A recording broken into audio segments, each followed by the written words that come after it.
morning. So, when retirement or transition looms for a military family, there is always a long checklist of things that have to get done. Some of them can only be completed by your service member, right? But others are joint decisions between the service member and their spouse. Unfortunately, there is no one that's going to be more important than the other. Every single one of these things has to be in some way, shape, or form decided on before retirement can happen. It's easy to get lost in that massive amount of to-dos that come with that long checklist. So my guest today, Sarah Bumgardner, and we picked out 4 that we think every military spouse should know about now. It doesn't matter if you're retiring in the next few months, the next year, the next 5 years, or the next decade. These are things you should be thinking about right now.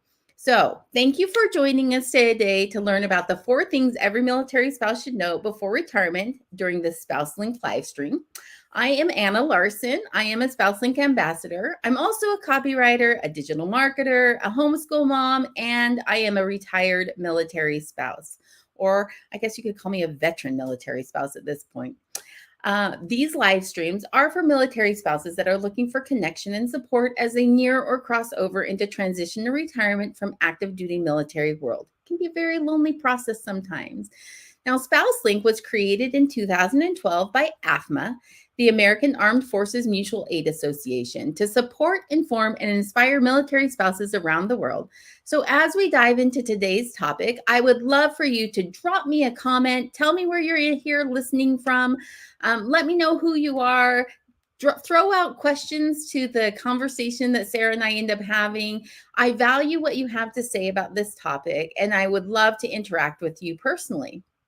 So I'm going to go ahead and jump in and get started because really this conversation is no good without my co-host here, Sarah. So let me pull up her bio really quick and tell you just a little bit about her. Okay, so Sarah, here's the thing. Sarah's been on a live stream with me multiple times. About a year ago, we did a whole series about transition. And so we're coming back to kind of revisit some of these things and kind of looking at it from a military spouse perspective. So if you've heard of Sarah already, I'm not surprised. I'm going to tell you though, she is now the Director of Partnerships and Member Engagement for AFMA. She's been with them for 13 years in various roles. She is a certified financial educator instructor and a former military spouse for 11 years.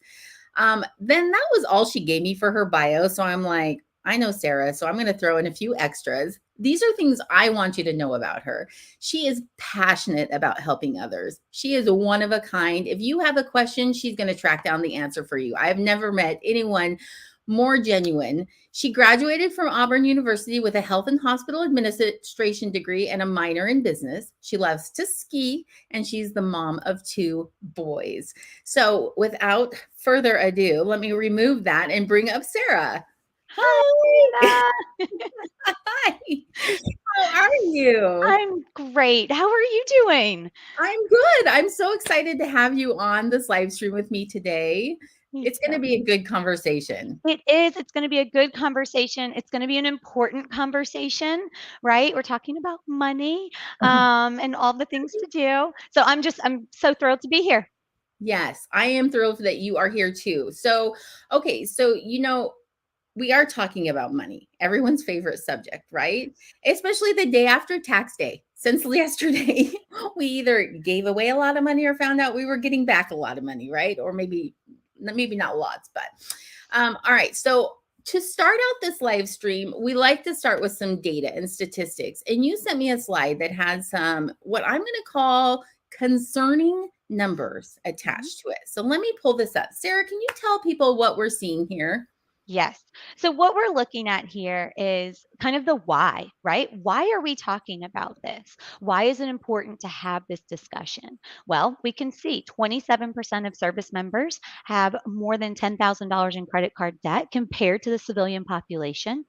Okay, that's pretty startling. A third of our military families struggle to pay bills every month. 22% of our military spouses are not employed. And then we have those service members who transition out, they retire, they're getting a military pension, and they still, 22% of them still can't get $500 or more in savings. And those who are not retiring without a pension, almost 50% of them can't have $500 or more in a savings account. And so, why is that important? Well, what happens when, your card needs work unexpectedly? It goes on a credit card without a plan to pay it off.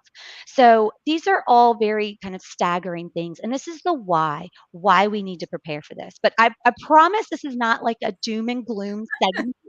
But we do need to understand this so we can talk about money, we can understand money, and we can plan for it. Yes. Welcome, Sheila. We're so glad you're here. This is exactly where we're thinking you can find some answers to some of these questions.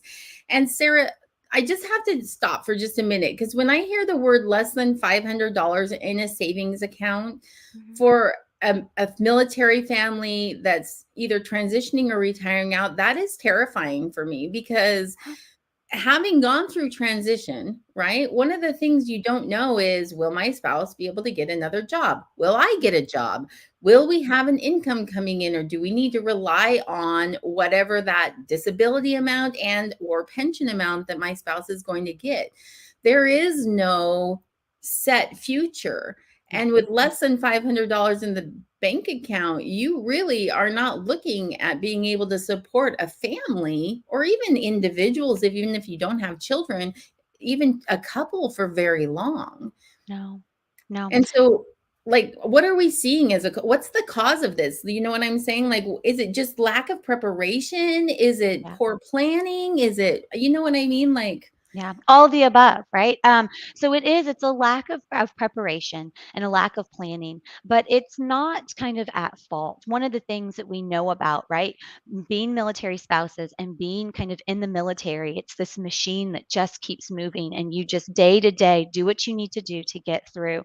One person is mission driven on what they're going to do next, right, for their service. The other person might be maintaining the household and the kids and all the other things. And so it's just something that gets forgotten about. So it doesn't get planned for. And then all of a sudden, when the time ends, that you're going to get out of the military and that machine, that whole thing's not moving anymore, and you take pause, you realize, oh gosh, I should have planned better. So it's why we're having this conversation now, so that we can plan for it. Whether you have 3 months to you're leaving the service as a family, or you have 3 years to you're leaving the service. or We honestly, 13 years, or because if yeah. you start out 13 years planning for retirement, Mhm. you're going to be in way better shape than my family was. I Yep. promise you that. Right? Okay, Yep. so let's dive into these four things that we Let's do promised it. we would talk about. I'm just going to slap to the next slide because we want to start with a spousal IRA. Mhm. So, what is a spousal IRA, first of all? And then can you tell us a little bit of the facts about it? Yeah. So a spousal IRA, there's this misconception that if you're not working outside the home, that you can't contribute to an investment account. And it's a misconception. You can. And as we just talked about, right, 22% of our military spouses are not employed. Between 31 and 51% are underemployed, right? So this is something that you can do. You can actually, tangibly do. And what a spousal IRA says is that if one person is working outside of the home and the other person isn't, you can contribute to an IRA like anyone else. You can contribute up to the $6,000. You can contribute it into a Roth or a traditional IRA, and everything is the same, right? You are under the same standard operating procedure of an IRA. And you're able to do that because one person is working outside of the home. And so this is something that every military spouse should be doing if you are not working outside of the home, because it is a way for you to save for yourself, right, as an individual, but also to just save for your family as a whole. Right. So you're just creating another layer of protection. And, $6,000 in a year is a lot of money. You don't have to put all the $6,000 in to max it out. put $100 a month, put $50 a month, put something, because over time, right? Over 13 years, like you said, that will accumulate so much. It's always time to do this. So it's something that's really important. I wish people were talking about this more when I was on active duty with my, spouse at the time. That it was, I worked for a bit and then I stopped working. I was raising kids, I was maintaining the house, and wasn't doing this. And it's eye opening, once you realize, gosh, I missed out on a lot that I could have been doing to save for not only myself but for my family. Yeah, and it's something we don't think about very often, right? As a military spouse, because we think, oh, our spouses are working, they're putting money in their TSP, they're Yeah. creating this retirement fund. Hmm. But how uncertain are our futures truly, And this goes outside of the military even. I mean, anyone best practice Yeah. is going to say you cannot rely on what you think is going to happen in the future, Yeah. right? And so I love that this opportunity is available. So just to be super clear, if you are working outside the home, what if you own your own business or have like a side hustle that you're doing as a Mhm. military spouse? Does that count as working outside the home? Yeah. So it does if you are working with a company, right? Where you would have a 401k, and we're going to talk about that a bit. If you have your own business, right, and you are operating, maybe selling goods or doing something like that, you actually have the ability to do something called a SEP IRA, SEP IRA. And that is something where you're kind of paying yourself for being out there hustling and working. But this is really meant for somebody who is not bringing in income outside, and they are not working in the workforce, but you can still put money towards that. And there's something important, I think, on an emotional kind of psychological level of I might not be bringing money in, but my work here is of value. Right? My work and what I'm doing in this home is of value. And so I'm going to kind of pay myself a little bit for that. Sarah, I love that you addressed that part of this conversation because that is something I think that a lot of military spouses lack or don't feel valued in, right? Mhm. Oh, I just stay home and take care of the kids. That's actually a really big job, Yeah. right? That is not peanuts, people. So, your spousal IRA is really saying you are a valuable contribution to this family and you deserve to have some security for when that is no longer something that you have to do, right? Yeah, Uh, absolutely. okay, so let's jump from spousal IRA and just touch on a couple of other things that are very much related to this. The Mhm. first one being, is your service member contributing to their TSP? So this is like the counterpart to spousal IRA, Mm. right? Tell us Yep. about the TSP and what the military spouse needs to know about this. Yep. So your service member, right, your spouse should be contributing to this TSP, should be. This is their way, right, of saving for the future, that retirement vessel. And now the great thing about TSP is there's matching contributions up to 5%. So there's free money out there for money you should already be investing anyways. And so it's important to understand this because if you are working outside the home and you're working with a company who offers a 401k, this is the government's version of a 401k. And so you can see, different funds do different things, have different risks. If you are working in a company and you have the opportunity to contribute to a 401k, you also should be doing that. And you should also be looking at what funds they offer and understanding, where am I going to put my money? Where am I going to allocate it? Am I somebody who feels like I could take a bit of a higher risk for a higher reward, or am I a little bit more conservative in how I want to spend my money? So it's just kind of showing that one, your service member should be putting money into a TSP. And if you're not having that conversation or that's not happening now, open up that conversation now. And then two, if you are working and contributing to a 401k, make sure you understand where your money is, right? What fund is it sitting in? When I look at this TSP chart, it pains me when I see somebody who comes to ask for advice and they might be, 25, 30 years old. They've had some time in the service and they go, I've got it all parked in the G fund.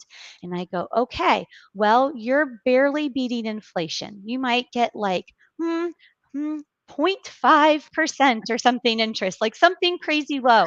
So it really does matter to understand where your money is. And that's kind of the point of this and talking about money and talking about the future is let's open up the conversation. Talk Yeah. with your spouse about it. Talk with, where is what are you contributing to the TSP and where are we allocating that money? And you yourself, as a military spouse, if you're working, what am I contributing to my 401k and where do I have that allocated? Is that best practice? Yeah. And just like John said in his comment, his TSP is a huge part of his family's income at Absolutely. retirement time. And so that's a big deal. This is definitely something, and especially with free money being available, that 5%, holy cow, that was not really available when we were contributing to our TSP. No. So that is a huge bonus happening right now. And I Mhm. hope, and again, if you're 10 years out from retirement, make sure you're doing this part of it, right? Right now. Yeah. It's Okay, never so too late.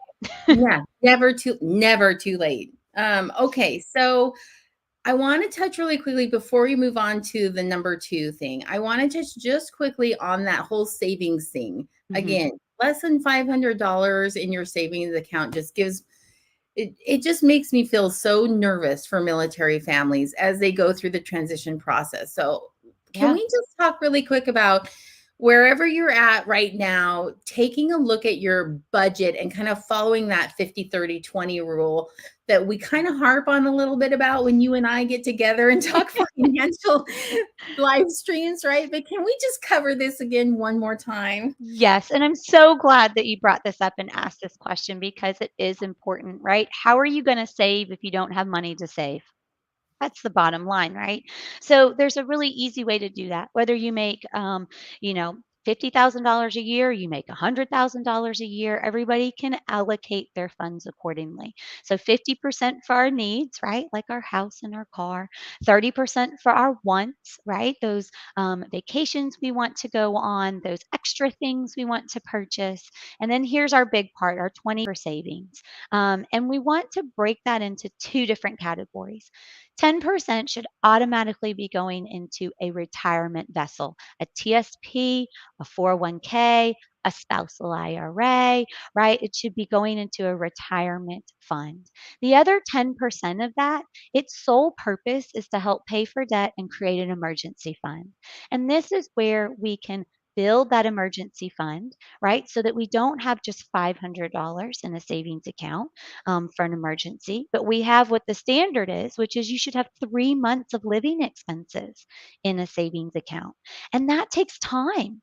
So that's where starting right now will set you up for success. It gives you the funds and the money by following this very simple budget to be able to have money to save or to invest. Yeah. I think a lot of times military families look at this and think, oh, yeah, we're doing pretty good. But really, if you sat down and looked at your monthly expenses, I would be really curious to see how many of them actually are falling within this 50/30/20% rule. Yeah. We think we're doing a great job, but really, when you break it down, all of a sudden that needs are at 50, wants go closer to like 48% maybe, right? And then Yep. you're only really putting 2% or 5% maybe Mhm. back towards that savings account retirement, or they think, oh, we'll do it next month, Yep. right? Yep. So just, I mean, again, no family is going to be able to follow this maybe every single month. There's going Sure. to be emergencies that happen, things that occur, but just for peace of mind, think about this for me, please, so that I don't have to have these heart palpitations about retiring military families struggling. Yeah. Okay, let's move on to number two. We want to talk about life insurance options. And Mhm. we're not really talking about your veteran necessarily. We are talking about you, military spouses. Yep, absolutely. So I was a military spouse for 11 years, right? And then I unexpectedly went through a divorce. And one thing it taught me was I should have been thinking more about what I was doing for myself financially to be secure. Because all it would have done, right, is it would have made my family more financially secure. But should something unexpected happen, a death or a divorce, you would have been on better financial footing, right? So it's just kind of that planning for the unexpected. And the military is very unexpected, the things that happen. We move on a whim and these things happen and someone's deployed, right? But what happens with those really big life events? Death and divorce do happen. So right now, right, service members are covered. They get their SGLI. People talk about SGLI all the time, right? They recently raised it. Legislation said we're going to raise it to $500,000 for our service members, and they pay about $31 or so a month for that. Well, military spouses also are being covered by SGLI, but at a $100,000 rate, which is about $7 a month. So $7 a month to give you $100,000 in life insurance while you are on active duty component. What happens when you leave service, right? Everyone talks about the service member. Oh, well, there's VGLI that's out there, and you can get other insurance and things. But what about the military spouse? There's a rule of 10 we talk about in life insurance world that says you should have life insurance to match 10. Um, 10 times the amount of your income. So if you make $50,000, you should have $500,000 in life insurance. It's just a ballpark, right? But even if you are not working, let's think about as a military spouse, what happens if you yourself pass away? Now there's one parent who's working full time. Are the kids going to before care and after care? What does that cost? Are there nannies or babysitters to come in? Who's going to be doing the cooking? Who's going to be caring for the children? Or maybe is your income helping pay for the mortgage and support your life and lifestyle? What happens when you are no longer there? And that's where we need to open this conversation up, specifically talking to military spouses about you need to be insured. Your life needs to be insured, so that you can protect your family in that and how to replace it. And one of the best ways to do that is to educate, right? This graph here tells you the difference between term life insurance and whole life insurance, but shop around, ask questions. Get quotes. You can check out afma.com and you can get a quote. You can call at us here at AFMA. We have membership coordinators that are just so beyond helpful. All they want to do is try and figure out, how can I help you better understand what you need or what you may not need? Sometimes people go out there and they then become overinsured and they're paying all this money in insurance when they really don't need to. And you don't want that either. So understand kind of this, understand what's coming, understand that not only is SGLI going to go away for your service member, it's going away for you as well when you leave the service. And what are you going to do? Right? How are you going to protect your family? Yeah, absolutely. This is not something that we even considered when my spouse was active duty. It wasn't even something that was on the table. Mhm. And now looking back, like it absolutely is something that your family should look at.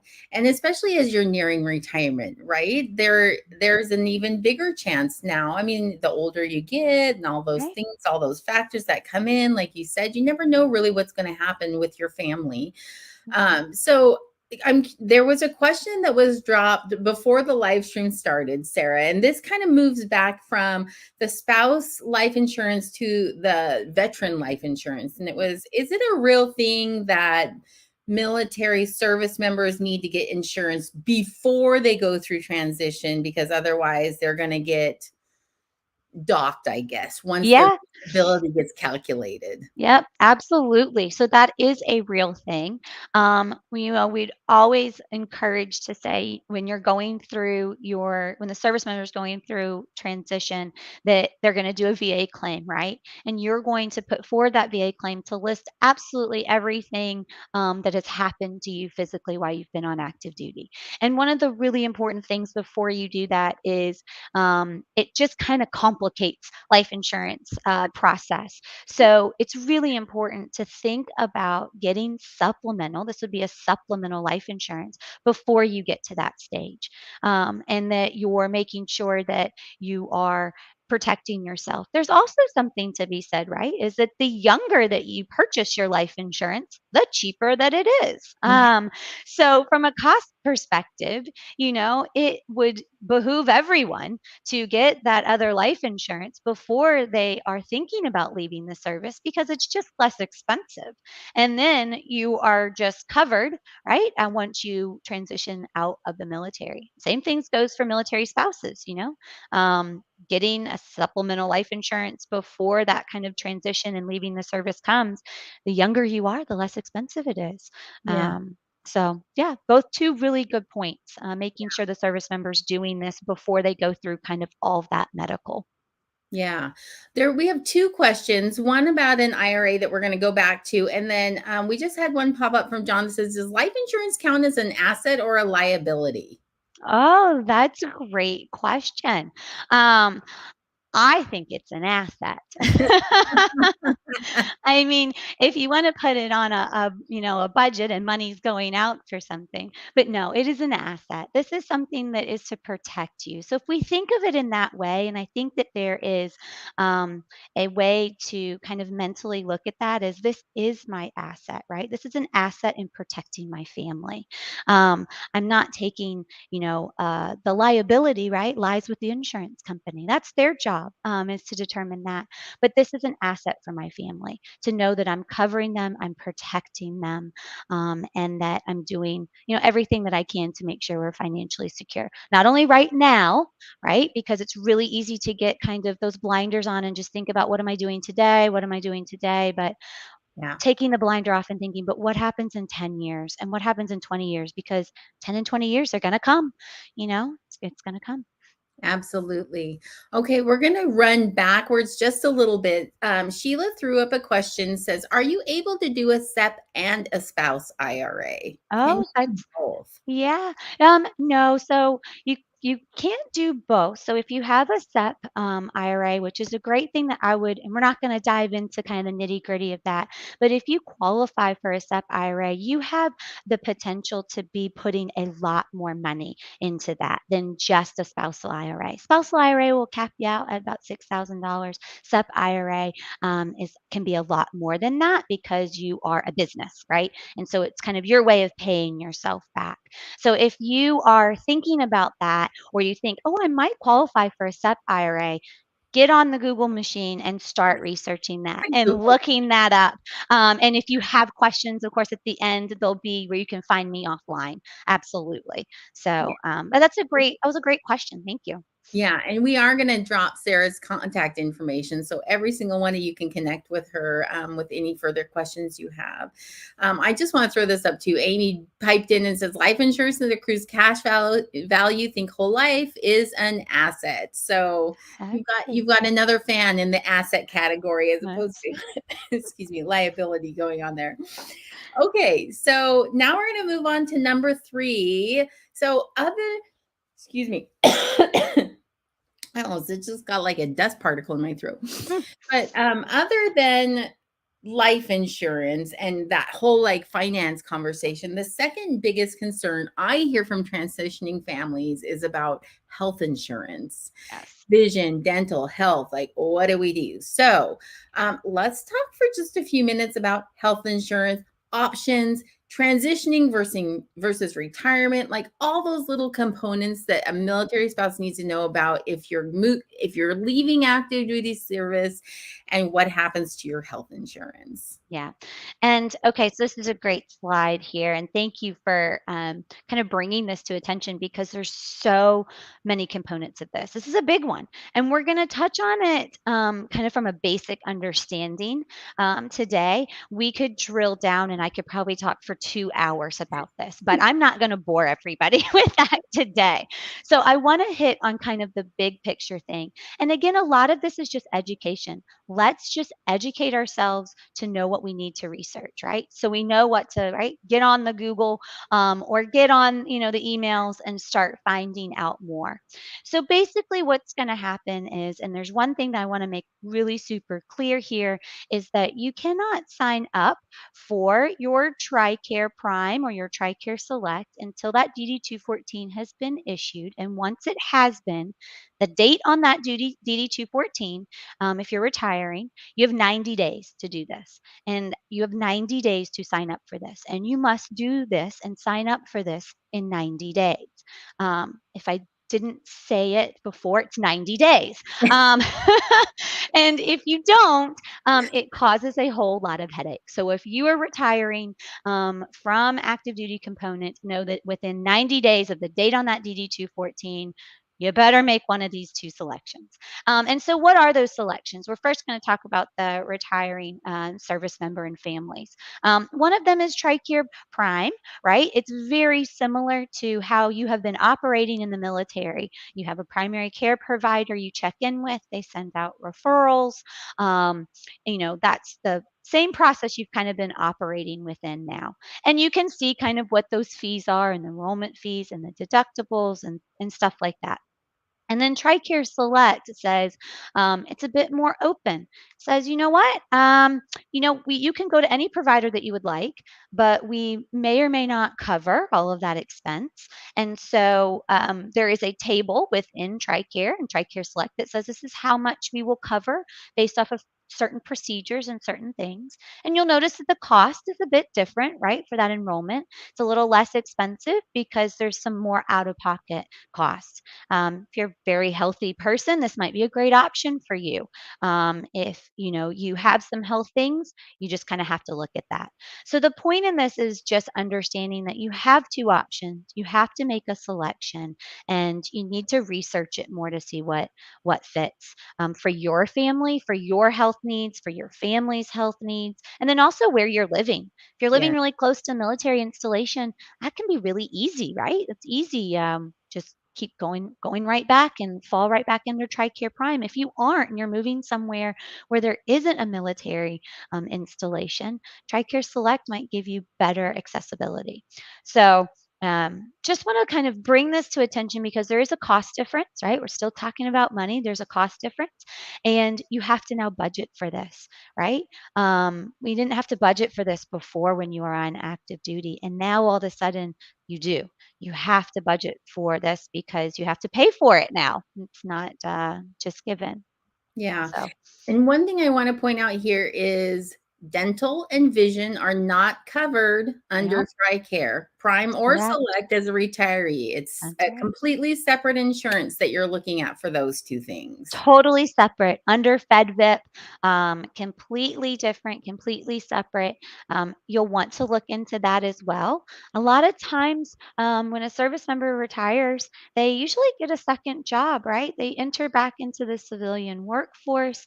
They might be offered health insurance through civilian provider, and at that point you'd want to see, right, well, maybe they've got a better dental and vision that I could be a part of, right? That would be more financially beneficial for my family. And if not, then there is FedVIP that's out there for the Yeah. dental and vision. And it's really important to understand that's not covered in this cost either. That's No, another cost. that is Add another that cost. on. Be Um, aware. The be money aware. starts racking up, racking It up. starts just tallying up. And for those who are not retiring but separating, I do want to make sure that everybody understands there is a transition assistant management program. It's called TAMP, and you might be eligible for that to get a few months of coverage for your family. So please look into that. Get on that Google machine, right? Yeah. And see, and through TRICARE and through the programs to see if that might help for your family to give you a little bit of a buffer. Yes, absolutely. Sheila came with another question. If you're going on to a second career, is TRICARE coverage considered secondary? Great question. So if you get another health insurance policy through your new career, then TRICARE is considered your secondary insurance. Yes. If you go to a civilian career and you decide, you know what, I'm not going to enroll in this health care or this health insurance, then TRICARE would be your loan provider. Um, Your So primary. hopefully that, yeah, your primary. So hopefully that answered your question. Yeah. You kind of have the option. If you choose to take Yeah. on the new employer's health insurance, maybe it Mhm. provides better coverage, like you said. Maybe it includes Yeah. dental and vision and has the same fees or lesser fees or something. I mean, it really is just a matter of your own personal experience and needs, your family's needs, Yeah. and what's going to work best for you, right? Yep. Absolutely. Okay, so we're kind of rolling down to the last one, which is the number 4, and Mhm. this is one I love that you included it when we were talking because so often we get stuck on the what does my service member need to do? Like, what do we need to do to get? And that is, I cannot stress how important that portion of retirement and transition really is. I mean, they have to get through that checklist. They have to get through all those things. They have to turn in all their, their pro gear. They have to go sign out at all the installation places. They have to go through their medical and dental stuff. Like that is all stuff that has to happen, right? But what about you? And I'm talking directly to the military spouses out here. Have you stopped in this transition process and or if you're not quite there yet, even thought about like when my spouse is done, what am I going to do, right? Yeah. So let's talk about that for just a minute. What could that look like, Sarah? Yeah, it can look like a lot of different things.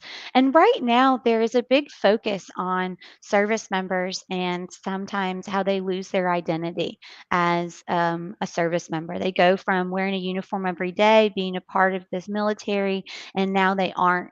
And there's a lot about identity that's talked about there. Well, that military spouse has been along the way, right? The whole time.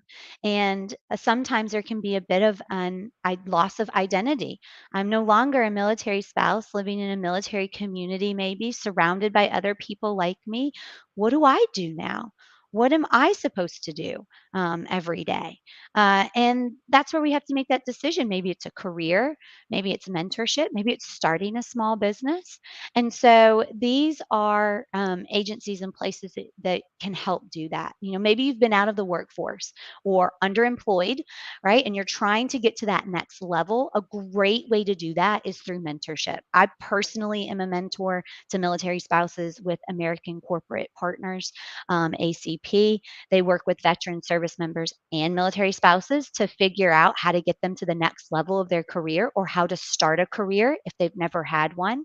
All the skill sets that they have that they don't really realize, you can put on paper and say, I can do all of these things. If you have a business, right, or you're thinking about starting a business, Association of Military Spouse Entrepreneurs is a great place to go. You get your own portal, you get connected with other military spouses who are starting their own businesses. It's a wonderful platform. And a lot of military spouses, that I know, have goods. They kind of have a side hustle, and they're selling things, they're making things, they're crafting things, beautiful things.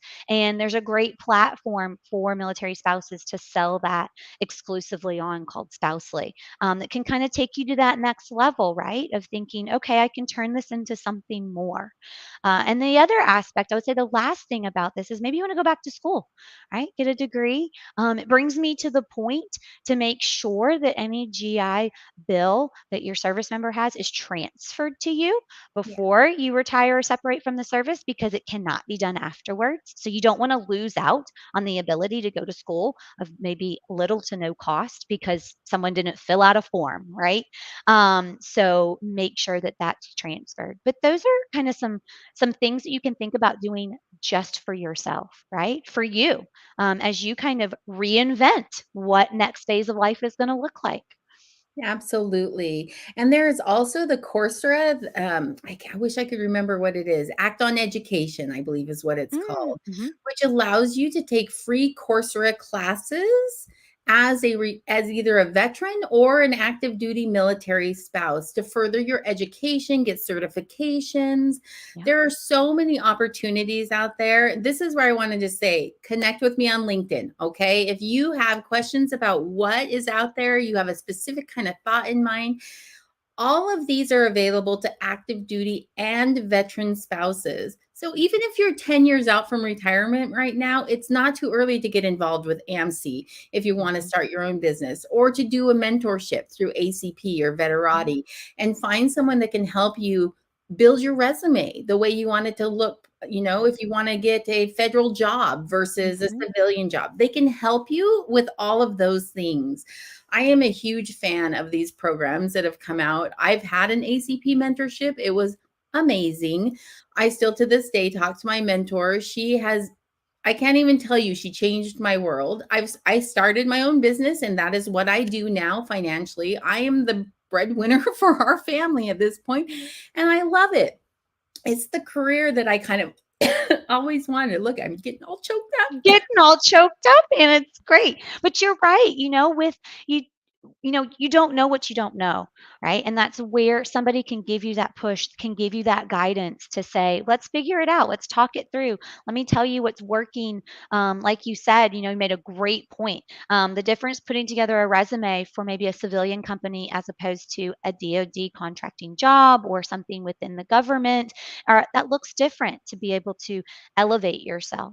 And so it's just getting the information and understanding and taking a pause to say, what do I now want to do?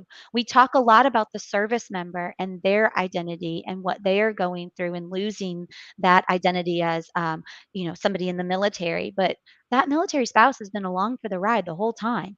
And so there's also that component of, but what about them, right? What about talking to them and kind of wrapping around and saying, hey, there are now things for you to do that you can become successful in on your own, right? You're now the breadwinner for your family, Yeah. and doing something you love. Yeah, exactly. So don't discount all the opportunity that is out there. Sometimes Mhm. we get so focused on that list that we forget to dream a little bit. And I Mhm. just want to tell you, dream a lot bit, not just a little bit. Dream a lot bit because the opportunity is there. And if you really want it, there's going to be organizations, resources. I mean, we were just talking before on this live stream about an organization that does theater Mhm. and offers theater and you can do monologues and writing and all of these things that are available no matter what your post active duty life military dreams look like, Yeah, right? So absolutely. okay, so before we go we have to share one more slide because this is really important. Sarah, tell us about the AFMA transition timeline. Yeah. Everybody needs to get your phones out and start clicking on this link right That's here. that's right. Take a picture of it. It'll take you right to the transition timeline. This transition timeline is really different than probably anything that you've ever seen. It's very user friendly. It's giving kind of all the things that you should be doing within. We start at 1 to 3 years out to say, let's get prepared, right? Because part of being able to dream big is feeling like you're stable and secure in things. It gives you the push. And so this is a great way to be able to feel like you're checking everything off. This transition timeline it goes through everything that a service member is going to need to do in order to transition out of the service. And with that, right, as a military spouse, you're going to want to know all of the things that need to be done, so that you can, again, open up that line of communication, make sure everybody is talking about, okay, we have to make a decision about the TSP. We did what we were told and we invested in the TSP, and now that you're leaving the service, we can't put any more money into that TSP. What do we do? Do we keep it there? Do we move it? What's our next steps? And so this timeline just kind of outlines that so that you're thinking about what to do next, how to accomplish that, and then the resources to do that. Yeah. So I hope everybody finds it incredibly beneficial, and go ahead, download it, save it, share it, with anyone who might need it. Yep, absolutely. I will drop the link and this QR code in a post in the next couple of days. So if you're replaying or watching this live stream, or if you don't have your phone in front of you or whatever, don't worry. We're not going to keep it from you. We want everyone to have this because it is truly so helpful. This is one of the things that my family was lacking, was kind of that checklist. And so I often felt a little chaotic Yeah. about what was happening through our transition because I wasn't sure what I should be focusing on. This is really going to help you refocus yourself. Okay, so last but not least, Sarah, tell everyone how they can connect with you if they Yeah. have more questions, or just want to say hi because you're such a cool lady to have in their life. Well, thank you. Come say hi. I welcome all of the come say hi's. You can find me on LinkedIn. Of course, you can find me at afma.com. There's our telephone number. But if you have, questions or something you want to take offline, find me on LinkedIn. Send me a message. We will kind of open up that dialogue, and hopefully, I'll be able to help answer your questions. And as Anna said, if I don't know the answer to your question, I will tell you I don't know the answer, but I will find the answer. So fear not in that. But it's so great, and I thank you so much, Anna, for having this conversation, for talking about this, for making this just accessible for military spouses to be able to get educated on themselves and what to do. Yeah, absolutely. And thank you everyone that joined in today and listened to the live stream. If you're catching the replay, I hope you found this information helpful for your upcoming, well, transition or retirement or wherever you're going to end up, whatever you're going to end up doing in the military. Even if you're 10 years out, this is the kind of information you need now so that you can start planning effectively for the long term. So we just want to say thank you for joining us today. Now, coming up next week is Military Saves Week. Sarah's going to be hosting a live stream you're going to want to be on. You're going to want to jump on. So watch for that on her LinkedIn page and go click, yes, you're going, and find out a little bit more about what military saves means, because I'm just going to reiterate that statistic one more time. 20% have less than $500, and that's for retiring military families with a pension. 50% of transitioning military families not receiving a pension have less than $500 in their savings account. People are going to give me a heart attack here, right? I know. Yeah. So please jump on that Military Saves live stream and find out a little bit more about what you can be doing now to make sure that your family doesn't get put into a precarious situation when this time comes. Other than that, on May 3rd, I am going to be hosting a live stream with Annette Wittenberger, this wild ride called life. It's going to be all about mental health and wellness through the transition process, whether you're a veteran or a military spouse. And that's going to be happening on May 3rd at 10:30 in the morning. So I hope you can all join me. And as always, I'll be posting that on my LinkedIn page and on all of this places in Spouse Link. Thank you so much for joining us today. We're going to go ahead and say goodbye and let everyone get back to their day. But we really appreciate you joining us, and we look forward to having you on the next Spouse Link live stream.